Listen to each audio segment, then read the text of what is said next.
शेगांव के संत गजानन महाराज के पारायण को अनन्य महत्व प्राप्त हुआ है। आज जगह जगह पारायण का आयोजन होता है। ऐसा ही एक पारायण सोहड़ा अमरावती के जूनी टाकसाल में सन 2019 को आयोजित हुआ, जिसकी रिकॉर्डिंग रुपेश टिंगने द्वारा हमें प्राप्त हुई। वही ज्ञानार्जन हेतु प्रस्तुत है। परवासाठी मिळाले लोक तेथे अपार नर्मदेचे अवघे घाट श्रीपुरुषांनी भरले लाट मुंगीलाही नसे वाट जाया हराच्या मंदिरे कोणी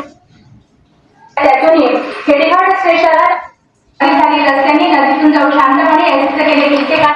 त्यांचे समर्थ बोलले त्यांच्या सगळे नावे तर बसलेले नदीतून जाऊ लागले। खेडेघाट स्टेशनला नदीत मध्यंतरी नाव आढळली खडकावली खडी फुटून गेली साली तिच्या बुडाची एक छिद्र पडले आर पार येऊ लागले। आता निघाल नावाड्याचे सत्पर नावाड्याने सत्पर नदीत पुढे टाकल्या परी महाराज निरास्त होते गिरणी निरात होते ऐसे भजन मुखाचे चालले होते। अखंड मार्तंड मजरंग मारुती घाबरून गेले अगदी उणू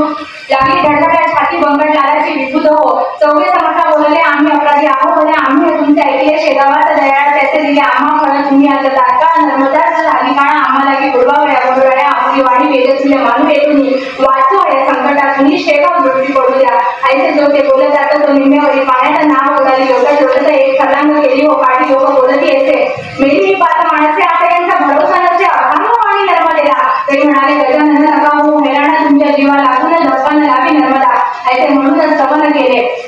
नर्मदेचे त्यांनी भले हे सगळे बसले हात जोडून नावेत नर्मदे मंगले देवी देवी अशुभनाशिनी बंधू क्षमा करी यांचा दयाळू होऊन मनी ऐसे स्तवन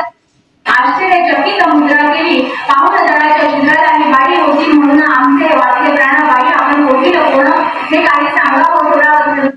साम परिपाठ आणि देखा वस्त्र निर्णयाचा मी ओलीच राहते निरंतर माझे रूप आहे नीर ऐसे बोलून नमस्कार करून गेली। गजानना क्षणा माझी नाहीशी झाली ती नर्मदेचे बीज जमून आकाशी गणितेचे लीन होते तो माझा प्रकार सगळे आनंदले फार स्वामींचा अधिकार नर्मदा आली दर्शना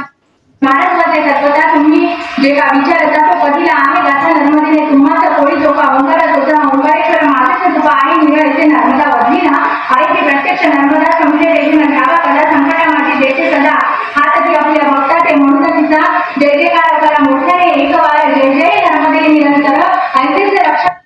तात्या जाणे मालव नका ते छत्रपती चित्रकूटच्या होते हो या मालव संत जाणती वानवे एका क्षणी महाराज बोलले मोठ्याने नाथाच्या शिष्य लावून आणून माझ्या पुढे त्यांचे गुरु माधवनाथ गेले देऊन इतक्याच्या मध्ये माझ्या समवेत दोघे दोघे वाचले थोडा वेळ आधी जरी हे आले असते तरी भेट त्यांच्या गुरुची खरी होती यांना वाटत समर्थांनी येणे की तुम्ही माधवनाथाला अस्तित्वता भेटण्याला त्यांच्या इथे राहिला मिळालं त्या द्यायचं मी म्हणतो तेच सांगा बदलते ना झाला बघा आमच्या पाणी कमून घ्यायच्या काळाला माधवनाथला अस्तित्वता त्याने कधी निसमुक्त महाराज आपण शेगावाचं आला होता का केली बरेच झाले आणि आमचा वेळा तुम्ही पण होता राहिला शेगा। समाचार संकलन अशोकभाई जोशी।